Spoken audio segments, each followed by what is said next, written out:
Is on circulation entitled The Value of Life. This current audio is however entitled What If Tomorrow Never Comes? Do enjoy and don't forget to share. We were once like you and you will soon be like us. These are the words written at the entrance of one of the cemeteries in Europe. When you consider the words carefully, it appears as though the dead are communicating with the living who visit the cemetery to either bury a corpse or visit their dead relatives. The subject of death and salvation have been discussed extensively right from the first century. This audio seeks not to address the same problem, but to look at another gaping hole with respect to death. I once chanced on a post on Facebook and I think it's worth sharing. This is what it says. The house where I lived was about to be seized just because I could not pay the rent. I posted my situation on Facebook and WhatsApp looking for help, but all I could get were 2 likes and 0 comments. So I sent 250 messages to my contact list requesting for a loan of 500 Ghana cedis. Unfortunately, only 10 people responded. 6 out of the 10 people said they could not help me, and only 1 out of the 4 who promised to help me gave me some money. The other 3 people gave me no excuse and never took my calls. In the end, I was ejected. I did not have a place to sleep. I walked in the dark looking for options, and unfortunately, a thief stole my empty wallet with my identity card. In his haste to get away from me, he crossed the road without looking. He was badly hit by a car on high speed without his body being identified. Only the wallet containing my identity card served as a marker. The news spread quickly the next day that I had died.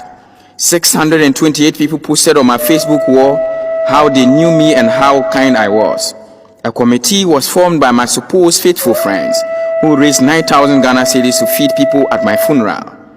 My work colleagues, who never existed while I struggled to pay for my rent, organized themselves and raised 7,500 Ghana cedis for my coffin, tents and chairs.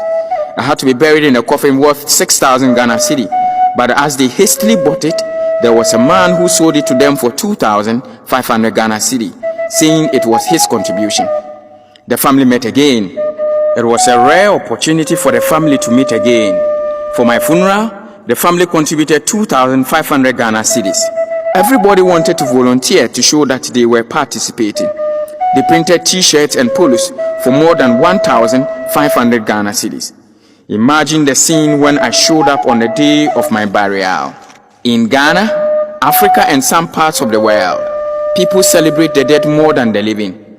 In the illustration above, the same man who could not raise only 500 Ghana cedi for his rent while alive could raise a whopping 29,000 Ghana cedi while he was deemed dead. If we have the opportunity to help, why would we rather help the dead instead of the living? Every minute someone leaves this world behind, we are all in line without realizing it. We never know how many people are before us. We cannot step out of the line. We cannot avoid the line.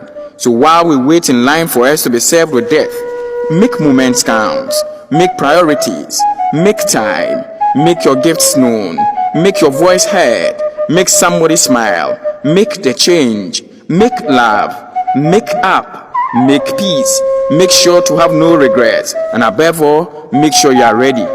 One African proverb says, the fall of the brown leaf is a reminder to the green ones. This is a letter from a late mother to her son, 3 days after her burial. Dear son, I want to know why I died like a poor woman when I had a son like you. My son, I wanted to bless you before I die, but I have taken my blessings away.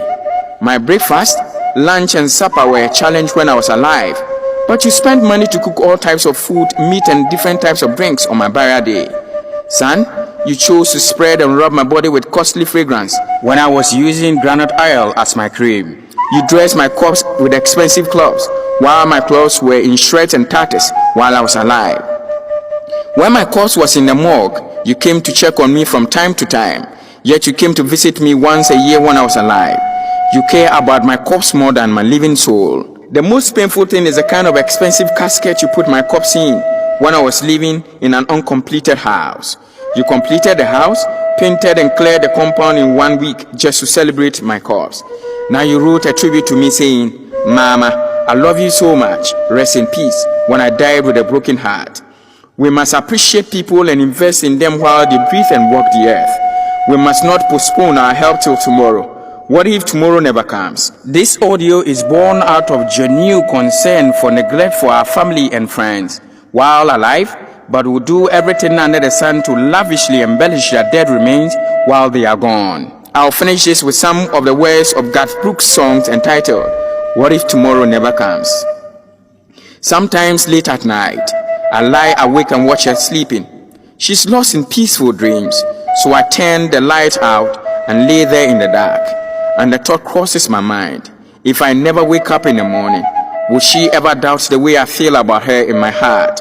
If tomorrow never comes, will she know how much I loved her? Did I try in every way to show every day that she's the only one? And if my time on earth were true, and she must face this world without me, is the love I gave her in the past going to be enough to last?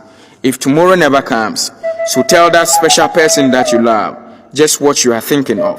If tomorrow never comes, I believe it is time to polish that life you left neglected. It is time to rise up to touch the life you left unattended to all this while. As we usher in a new year, make the living count more. Touch lives in all places. Be the reason the living will smile, but not the reason the dead will jubilate. Let us live lives that will help people who are alive more than those who are dead. Thank you for listening, and don't forget to share.